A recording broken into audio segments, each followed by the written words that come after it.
할렐루야, 할렐루야. 7월 22일 토요 새벽 예배에 예배 자리에 나오신 모든 성도님들을 예수님 이름으로 환영하고 또 축복합니다. 하나님께서 기록하시고 약속하신 말씀은 반드시 이루어질 것을 믿습니다. 아멘. 그래서 저희와 저희들이 계속해서 말씀과 기도로 더 주님께 나아가고 우리의 진정한 소망 되시는 예수님만 더 의지하며 나아가는 저희들 모두가 되기를 소망합니다. 이 시간 우리의 죄를 사해 주신 예수님을 기쁨으로 함께 찬양하며 나갑시다. 내가 예수 믿고서 죄 사함 받아 나의 모든 것 다 변했네. 지금 내가 가는 길 천국길이요 주의 피로 내 죄가 씻겼네. 나의 모든 것 변하고 그 피로 구속 받았네. 하나님은 나의 구원 되시오니 내게 정죄함 없겠네. 주님 밝은 빛 되사 어둠해지니 나의 모든 것 다 변했네. 지금 내가 주 앞에 온전케 되는 주의 공로를 의지함일세. 나의 모든 것 변하고 그 피로 구속 받았네. 하나님은 나의 구원 되시오니 내게 정죄함 없겠네. 내게 성령 임하고 그 크신 사랑 나의 맘에 가득 채우며 모든 공포 내게서 물리치시니 내 맘 항상 주 안에 있겠네. 나의 모든 것 변하고 그 피로 구속 받았네. 하나님은 나의 구원 되시오니 내게 정죄함 없겠네. 나의 모든 것 변하고 그 피로 구속 받았네. 아멘. 하나님은 나의 구원 되시오니 내게 정죄함 없겠네. 나의 모든 것 변하고 그 피로 구속 받았네. 하나님은 나의 구원 되시오니 내게 정죄함 없겠네.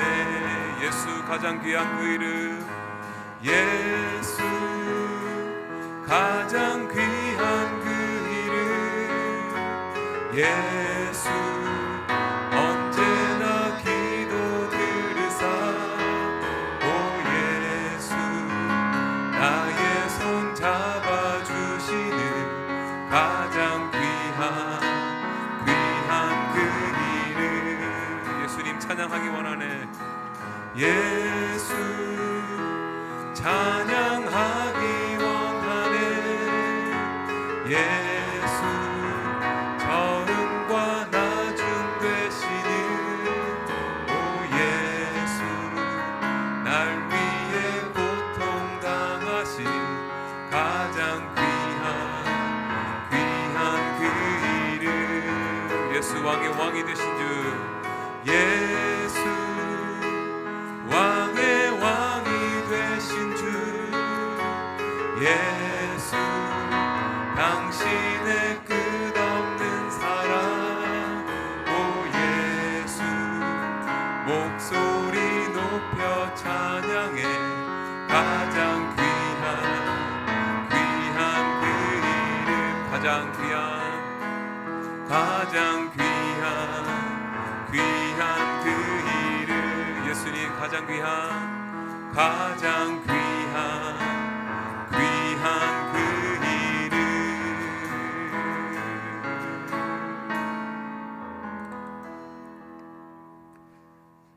시간 저희를 대표해서 권혁상 집사님께서 기도해 주시겠습니다.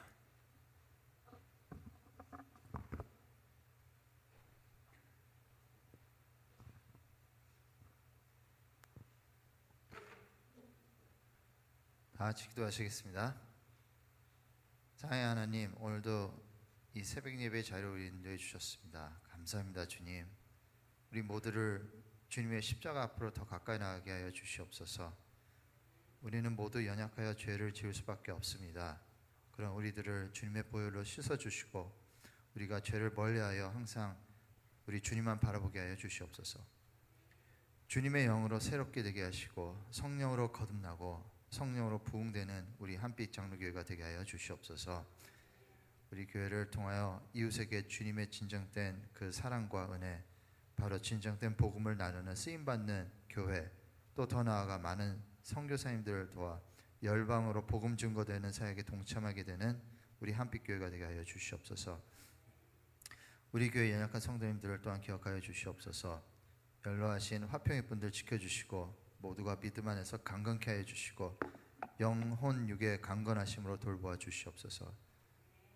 또한 회복 중에 계신 김 목사님, 김상현 목사님 지켜주시고 또한 두 번의 수술을 마치고 회복 중에 마지막 수술을 기다리는 권 장로님 지켜주셔서 예수님의 보혈로 덮어주사 빠른 회복으로 나음을 받고 우리 모두가 주님께 영광 돌리며 귀한 주님의 병 고치심의 간증으로 큰 은혜 받게 하여 주시옵소서.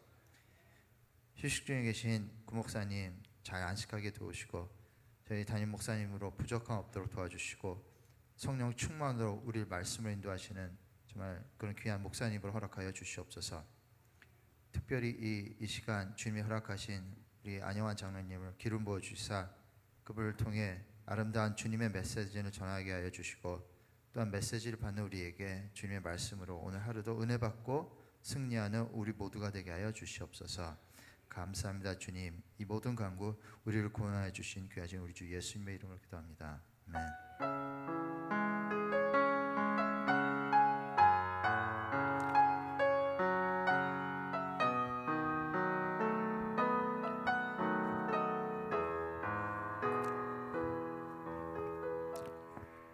토요일 새벽 아침에 잘 나오셨습니다. 오늘 우리에게 주시는 하나님 말씀은 사도행전 13장 32절부터 41절까지입니다.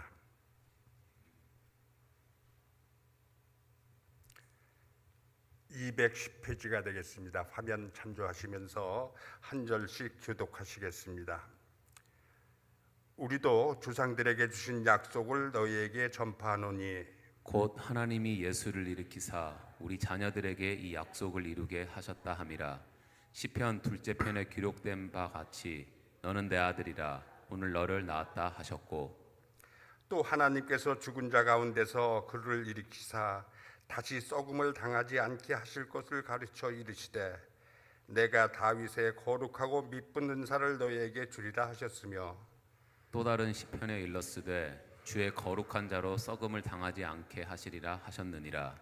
다윗은 당시에 하나님의 뜻을 따라 섬기다가 잠들어 그 조상들과 함께 묻혀 썩음을 당하였으되 하나님께서 살리신 이는 썩음을 당하지 아니하였나니 그러므로 형제들아 너희가 알 것은 이 사람을 힘입어 죄 사함을 너희에게 전한 것이며 또 모세의 율법으로 너희가 의롭다 하심을 얻지 못하던 모든 일에도 이 사람을 힘입어 믿는 자마다 의롭다 하심을 얻는 이것이라.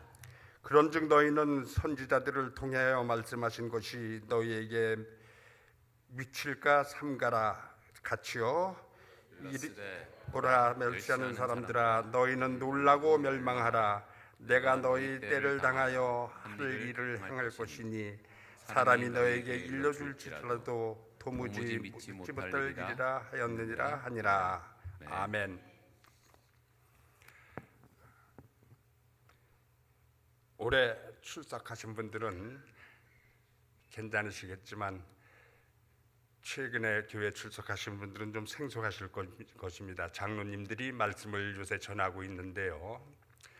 오래전서부터 역사가 좀 있었습니다. 김 목사님께서 목이 좀 아프셔가지고 장로님들에게 돌아가면서 말씀을 전하게 하셔서 시초가 됐는데 그 뒤에 목사님 휴가 중이시든지 또 여러분들 최근에 겪은 거는 구 목사님께서 부임하실 때까지 1년 동안 안상현 장로님, 김상진 장로님하고 저하고 말씀을 전했습니다. 좀 목사님처럼 성숙된 말씀이 아닐지라도 하나님 말씀을 근거한 말씀이기 때문에 하나님의 말씀으로 받으셔가지고 은혜 받는 시간이 되시겠습니다. 또 제가 이 자리에 쓴 거는요, 목사님이 부탁을 하실 때 순종하는 마음이었습니다. 또 하나는 우리 시무장로님들이 전부 풀타임으로 일을 하세요. 그래서 나래도 좀 도와드려야 되겠다 이런 생각이었고, 또 목사님 휴가 2주 동안에 말씀을 14번을 전하실 기회가 있으신 거예요. 그래서 우리 목사님께서는 일주일에 7번씩을 말씀을 준비하고 계십니다. 다른 교회 같으면은 새벽 예배에 부목사님들 계시고 전도사님 계시고, 그래서 이렇게 좀 돌려가면서 말씀을 전할 수가 있는데, 목사님은 정말로 힘겹게 우리 목사님이시니까 참 감당하고 계시다. 그래서 목사님의 그 고난에 동참하는 뜻에서 그런 이유로 제가 이 자리에 섰습니다. 그래서 말씀이 좀 미숙하더라도 은혜롭게 받아주셨으면 좋겠습니다. 우리 교회는 요즘 사도행전 말씀에 묻혀 있습니다. 이 새벽 예배 주제가 사도행전이고, 또 수요일 날 말씀을 목사님께서 전하시는 것도 사도행전이고, 또 제가 담당하고 있는 작년 성경 공부도 6회째 사도행전을 진행하고 있습니다. 사도행전을 성전행전이라고 그러죠. 구약 시대에 하나님의 말씀을 하나님의 성전이라고 말씀을 드리고, 또 사복음서의 예수님 활동 기간을 예수님 성전이라고 말씀을 드리는데, 그 뒤에 성령께서 활동하시는 사도행전의 기록을 그래서 우리는 성년행전이다 이렇게 말씀하고 있습니다. 이 같은 사도행전은요, 예수님의 지상 명령인 전도를 주로 해서 성령의 역사하심이 이어지고 있습니다.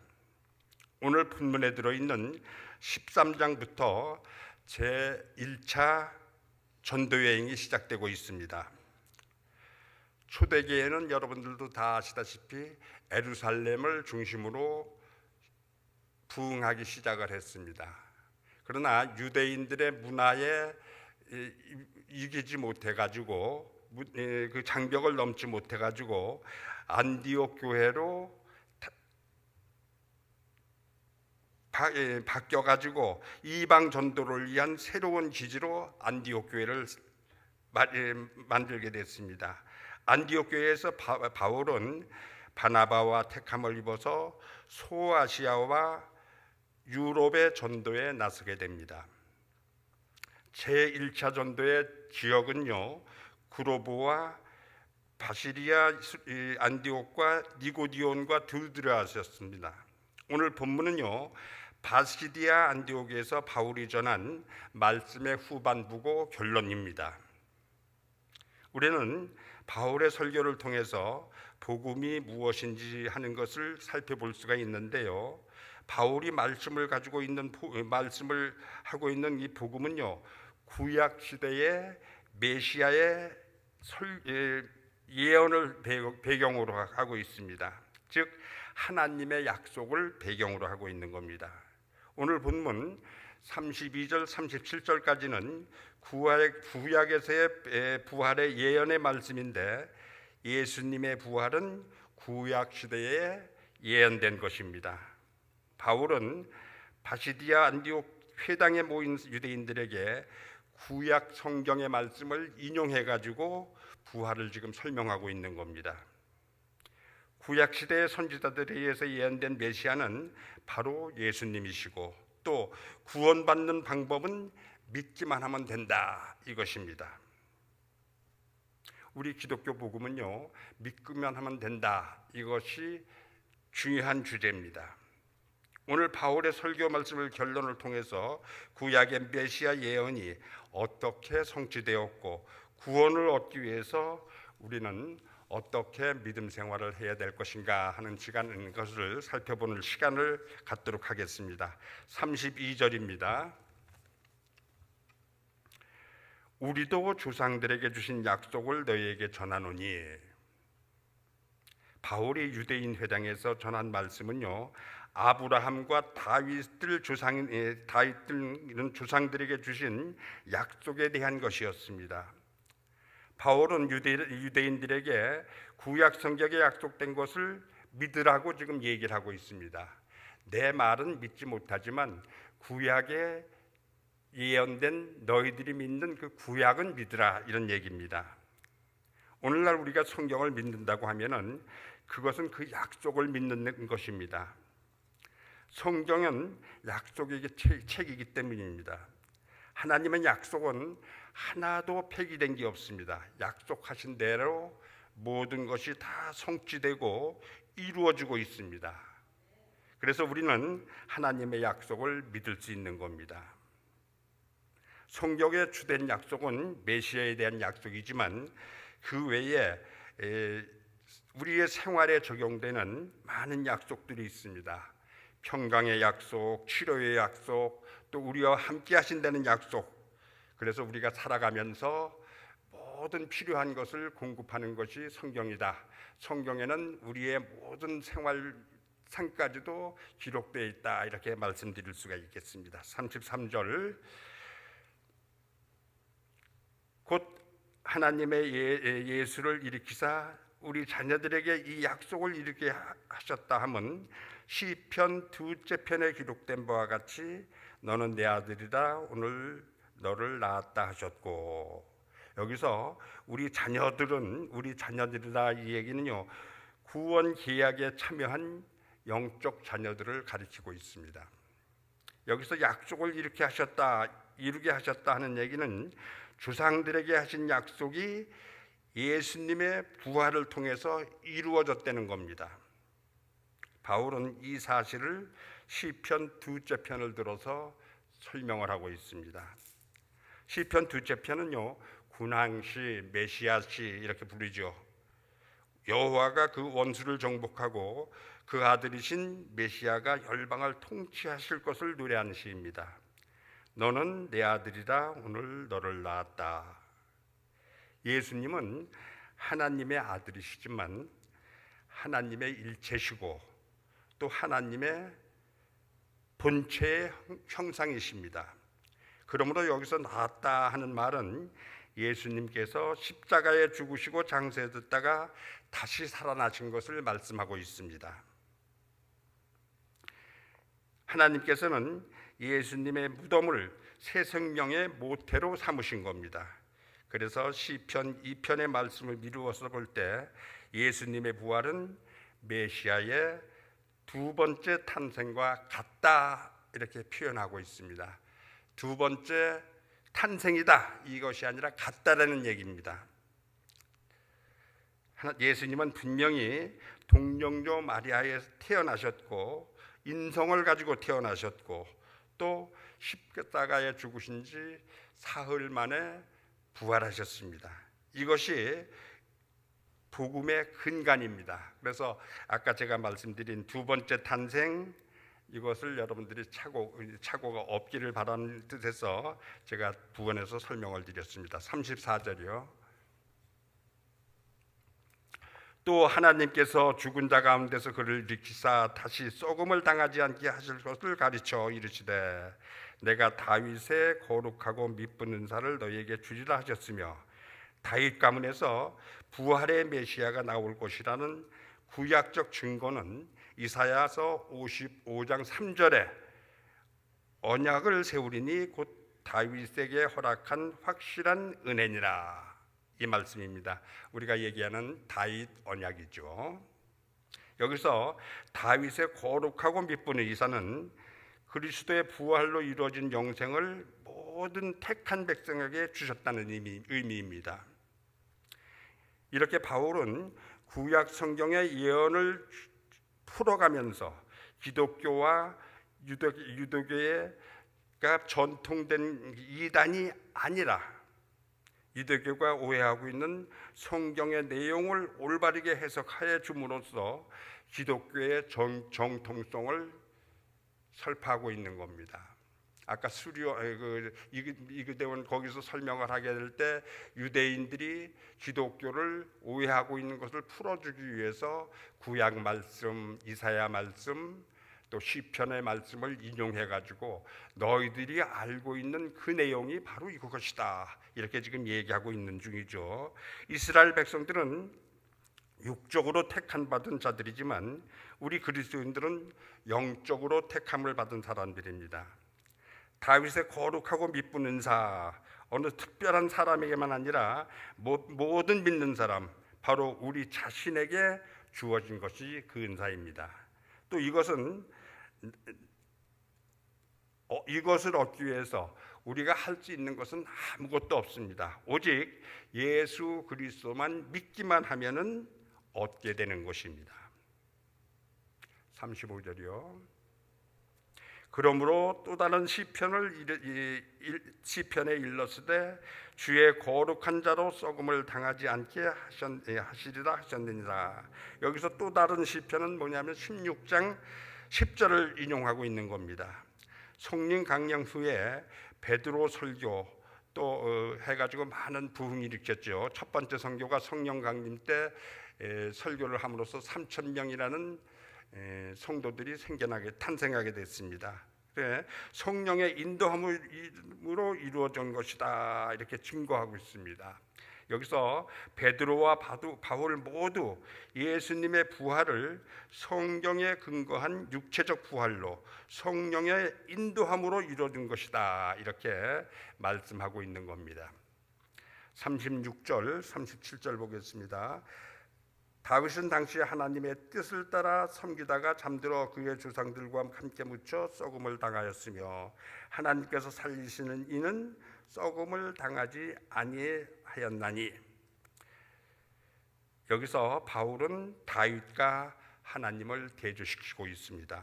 다윗은 하나님의 뜻에 따라 섬기다가 잠들어서 그 조상들과 함께 묻혀서 썩음을 당했지만 하나님께서 살리신 이는 누구죠? 예수님은 썩음을 당하지 않았다, 이렇게 말씀하고 있습니다. 다윗의 유한한 생명과 예수님의 영원한 생명을 대조시키고 있습니다. 이것은 유대교 전통에 붙잡혀 있는 유대인들에게 다윗보다 예수님이 위대하다는 사실을 논리적으로 증명함으로써 유대인들의 선입관을 바꾸고자 인용해서 말씀을 하고 있는 겁니다. 이처럼 바울은 부활을 통해서 예수님께서 메시아가 되신다는 사실을 증명하고 38절부터는 죄의 사함과 구원에 대한 결론을 내리고 있습니다. 우리에게 믿음을 촉구하는 내용이 되겠습니다. 38절이요. 그러므로 형제들아 너희가 알 것은 이 사람을 힘입어 죄사함을 너희에게 전하는 것이며, 여기서 이 사람이라는 얘기는 예수님을 말하는 거죠. 예수님이 십자가 대속으로 부활로 말미암아 죄사함을 받았고 의롭다 함을 받은 것을 여기서 설명하고 있습니다. 37절까지 바울은 부활을 증거하고 이제 38절부터 죄 사함을 언급하고 있지만 평소에 유대인들은 죄의식 속에 쌓여 있었습니다. 그것을 바울이 잘 알고 있어요. 하라 하지 마라 613개나 되죠. 하지 말라는 게 248, 또 하라는 것이 하라는 것이 365, 그래서 613개를 지키느라고 그 중에 하나만 지키지 않아도 죄인이 되기 때문에 죄의식 속에 사는 것이 유대인들이었습니다. 바울도 유대계에 속해 있기 때문에 그 사실을 잘 알기 때문에 지금 어느 이론을 가지고 말씀을 전하는 것이 아니라 바울은 자기의 경험을 통해서 유대인들을 설득하고 있습니다. 39절에서 또 모세의 율법으로 너희가 의롭다 하심을 얻지 못하였던 모든 일에도 이 사람을 통하여 믿는 자마다 의롭다함을 얻는 것이다. 유대인들은 하나님의 은혜에 살면서도 그 은혜를 몰랐습니다. 그래서 하나님의 은혜를 깨닫게 하기 위해서 예수 그리스도가 오시기까지 일시적으로 율법이 주어졌던 것입니다. 그런데 율법은 마치 거울과 같아서 내가 거울을 보면은 얼굴에 뭐가 묻어 있는 것을 볼 수는 있지만 그거 묻어 있는 것을 떼어버리진 못합니다. 마찬가지로 율법은 죄를 지적할 뿐 의롭다 하게 만들어 주지는 못하고 있습니다. 그러나 예수님의 힘을 입게 될 때 우리는 의롭다함을 얻을 수가 있습니다. 이것이 이신득의 즉 믿음으로 구원을 얻는다는 그리스도교의 핵심 진리입니다. 또 이것이 바울의 신학의 뿌리이기도 한 것입니다. 40절 그런즉 너희는 선지자를 통해서 말씀하신 것이 너희에게 미칠까 삼가라. 바울은 지금 복음을 거부하는 자들에게 경고의 말씀을 보내고 있는 겁니다. 복음을 듣지 못했을 때는 핑계댈 수가 없지만 일단 복음을 받아들인 후에는 핑계를 할 수가 없어서 믿든지 안 믿든지 결단을 해야 됩니다. 그런데 지금 이 자리가 어떤 자리입니까? 바울이 복음을 전하는 자리입니다. 그러니까 유대인들이 심적 부담이 컸을 게죠. 거부하느냐 선택하느냐 요구되고 있고 그 결과로는 구원과 저주 둘 중에 하나가 되는 것이다. 이런 말씀을 지금 유대인들이 듣고 있는 시간입니다. 41절입니다. 일러스되 보라 멸시하는 자들아 너희는 놀라고 멸망하라. 내가 너희 때를 당하여 할 일을 행할 것이니 사람이 너에게 일러줄지라도 도무지 믿지 못할 일이라 하셨느니라 하니라. 이 말씀은요 바울이 경고하기 위해서 하박국 1장 5절을 인용하고 있습니다. 하박국 1장에서 뭐라고 했습니까? 선지자들이 경고를 했는데도 그 사람들은 믿지를 않았습니다. 그래서 결국은 망하게 됐죠. 유다는 언약 백성으로서 하나님이 계신데 어떻게 우리가 망하게 될 거야 이런 생각을 갖고 있었고 또 하나는 선지자들이 거짓 선지자들이 나와서 얘기하는데 현혹되어 있었습니다. 그래서 멸망을 얘기하는 선지자들을 거부하고 박해했던 겁니다. 옳은 말을 하는 사람들을 박해했죠. 그러나 결국은 어떻게 됐습니까? 멸망하고 충격에 빠지고 말았습니다. 그래서 바울은 이 말을 통해서 유대인들이 믿지 아니하며 그때와 믿지 않던 그 하박국 시대의 그때와 같이 또 한 번 놀라고 멸망할까 삼가하라 이렇게 얘기를 하고 있는 겁니다. 결국 유대인들은 버림을 받았고 오히려 이방인들이 구원을 얻게 되었습니다. 우리는 이런 유대인들을 통해서 바르게 알고 믿는 것이 얼마나 중요한 것인가를 깨닫게 됩니다. 믿음으로 말하면 유대인들을 따라갈 수가 없죠. 그러나 안타깝게도 그들은 믿음의 방향을 잘못 잡았던 겁니다. 하나님의 말씀은 결단을 우리에게 요구하고 있습니다. 구원의 결단뿐만 아니라 하나님 뜻대로 이 세상에 어떻게 살아갈 것인가 하는 그런 결단을 요구하고 있습니다. 우리가 도전을 받을 때마다 미루지 말고 올바른 선택의 결단을 하고 행하는 그런 여러분이 되시기를 간절히 축원합니다. 네, 기도드리겠습니다. 하나님 아버지 감사합니다. 바울의 설교를 통해서 부활의 확신성을 다시 한번 믿으면서 복음을 받아들이는 자가 받는 귀한 구원의 은혜를 살펴봤습니다.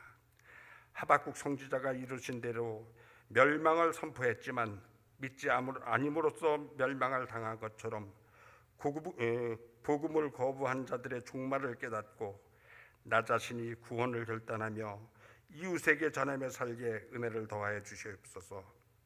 이 새벽 성전에 나와 기도드리며 주님의 구원의 은혜에 감사드리는 주님의 백성들을 축복하여 주시옵기를 간절히 원하오며 우리 주 예수 그리스도를 받들어 감사하고 기도드리옵나이다. 아멘.